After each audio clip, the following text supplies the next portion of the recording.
श्रीनाथ जी गुरु गोरखनाथ जी के चरणों में आदेश आदेश आदेश। महामाई महाकाली भैरव बाबा भगवान दत्तात्रेय जी नवनाथ 84 सिद्धों के चरणों में आदेश आदेश आदेश। आप सभी को आदेश आदेश। अलख निरंजन। मैं शाबरबंश साधक प्रवीण आप सभी का एस्ट्रो यूट्यूब चैनल पर बहुत बहुत स्वागत करता हूं। आप सभी के प्यार कृपा आशीर्वाद से आपके अपने एस्ट्रो शाबरबंश यूट्यूब चैनल ने 10,000 सब्सक्राइबर पूर्ण कर लिए हैं। इसके लिए आपका बहुत बहुत आभार, बहुत बहुत अभिनंदन, बहुत बहुत स्वागत। अपने चैनल के साथ इसी प्रकार से जुड़े रहिए, हम आपकी सेवा में तत्पर रहेंगे। आदेश आदेश। बात चल रही है सूर्य राशि परिवर्तन की। तो कर्क लगन और कर्क राशि में यह सूर्य राशि परिवर्तन कैसा रहेगा, इस बात पर विचार करते हैं। उस दौरान बनने वाले गोचर काल की क्या क्या परिस्थितियां रहेंगी, इसी पर आज बात करेंगे। तो देखिए भैया, कर्क लगन कर्क राशि, कर्क केकड़ा बिच्छू। और भैया बिच्छू क्यों, कहाँ पाया जाता है बिच्छू?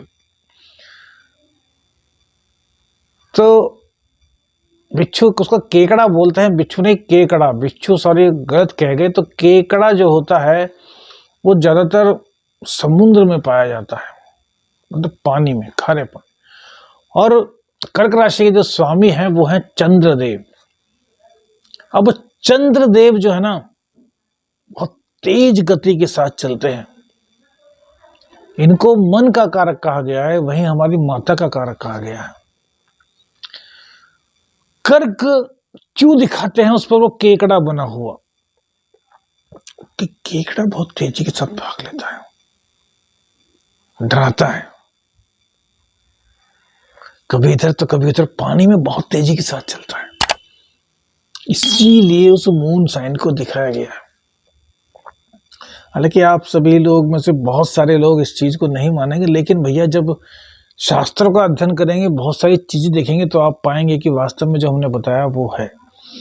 तो कर्क लगन कर्क राशि वाले लोगों की जो सोच होती है ना, बड़ी जल्दी जल्दी बदलती है। दिल के बड़े अच्छे होते हैं, सहनशील भी होते हैं, बहुत जल्दी दूसरे पर विश्वास भी कर लेते हैं।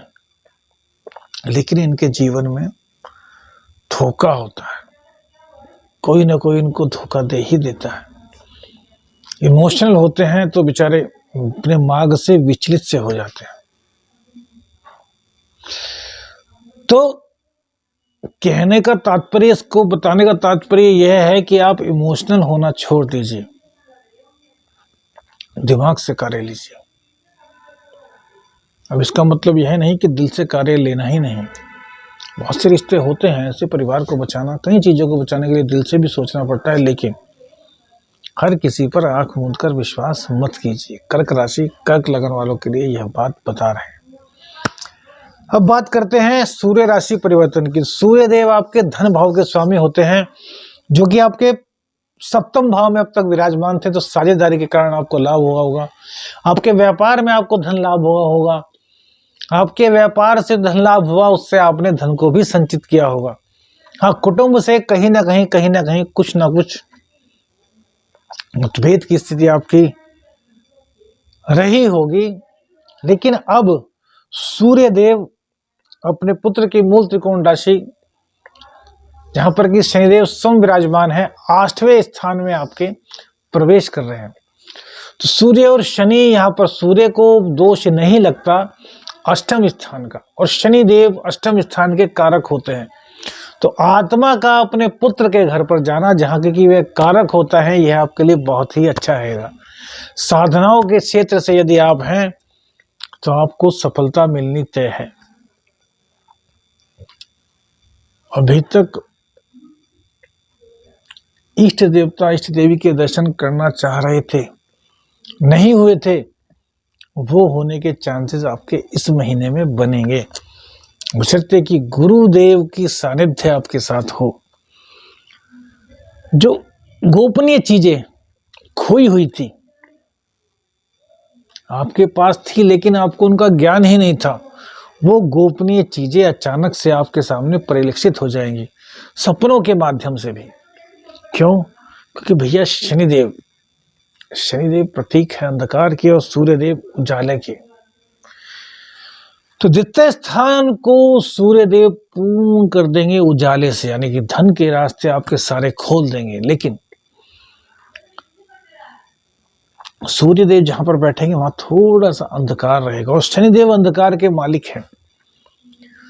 तो उस अंधकार में से जो थोड़ा सा अंधकार होगा ना, उस अंधकार में उस प्रकाश की जो विपरीत रोशनी होगी, जिसको छाया बोलते हैं, उस छाया से आपके दिमाग में वो चीजें परिलक्षित हो जाएंगी जो आपकी थी, आपने कभी कमाई थी लेकिन आप भूल चुके थे।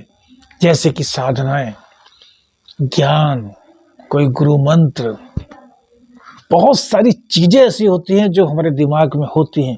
कहते हैं ना, हम अपने दिमाग का बहुत कम यूज कर पाते हैं, लेकिन जब इस तरह की परिस्थिति बनती है तो दिमाग के वो सभी द्वार खुलने लगते हैं और जो बहुत ज़्यादा इम्पोर्टेंट चीज़ हमारे लिए होती है वो उजागर हो जाती है। बस उसको ग्रहण करना हमें है। अब ग्रहण कैसे कर पाएंगे? जब हम अध्यात्म के मार्ग पर हों, अर्थात हम चरित्रवान हों। अब भैया सूर्य और शुक्र यहाँ पर है, हालांकि एक दिन के लिए, लेकिन सूर्य और शुक्र की युति कहीं ना कहीं हमारे चरित्र को खराब करने का कारण करती है, बनती है। तो आपको चरित्र को खराब नहीं होने देना। चरित्र मजबूत रखेंगे, चरित्रवान बनेंगे तो भैया फिर किसी भी तरह की परिस्थिति आपको डावाडोल नहीं कर पाएगी। लेकिन यदि चरित्र के मामले में आप डावाडोल हो गए तो भैया फिर तो होई सोई जो राम रचि राखा, को करी तर्क बढ़ावे साखा। धन स्थान के स्वामी अष्टम में बैठेंगे तो गुप्त धन भी आपको दिलाएंगे। बहुत सी गुप्त चीजें आपको अनायास ही मिल जाएंगी। हाँ, एक चीज की यहाँ दिक्कत अवश्य दिखाई दे रही है, तो दाम्पत्य का जो सुख होता है ना, उसमें कहीं ना कहीं थोड़ी कमी आ सकती है, क्योंकि सूर्य और शनि दोनों ही विच्छेदात्मक ग्रह हैं और कहीं ना कहीं कोई गुप्त रोग भी होने की संभावना बनती है। तो इसलिए अगर हल्का सा भी कहीं शरीर में कुछ ऐसा लगे तो तुरंत उस पर गौर कीजिएगा और उसका उपचार कराइएगा।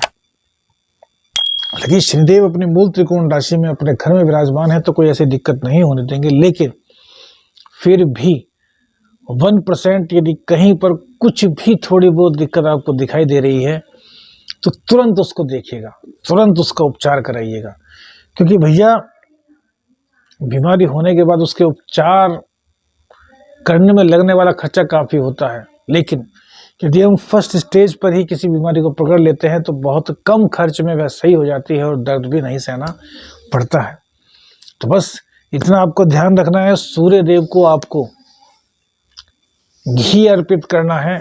कैसे घी अर्पित करना है? तो भैया एक पुष्प ले लीजिए लाल रंग का, और उस पुष्प में थोड़ा सा गुड़, बहुत छोटी सी गुड़ की एक गोली और थोड़ा सा देसी घी लगाइए और उस पुष्प को सामने रखते हुए सूर्यदेव को दिखाते हुए सूर्यदेव का मंत्र पढ़िए या फिर गायत्री मंत्र 27 बार पढ़िए और उस पुष्प को सूर्यदेव को अर्पित कर दीजिए। बस इतना कार्य करेंगे तो आपके जीवन में कल्याण ही कल्याण होगा, सब दिक्कतें दूर हो जाएंगी। श्रीनाथ जी गुरु गोरखनाथ जी के चरणों में आदेश आदेश आदेश, अलख निरंजन, हर हर महादेव, जय जय शिव शंभु भोलेनाथ। आशीर्वाद आप सभी।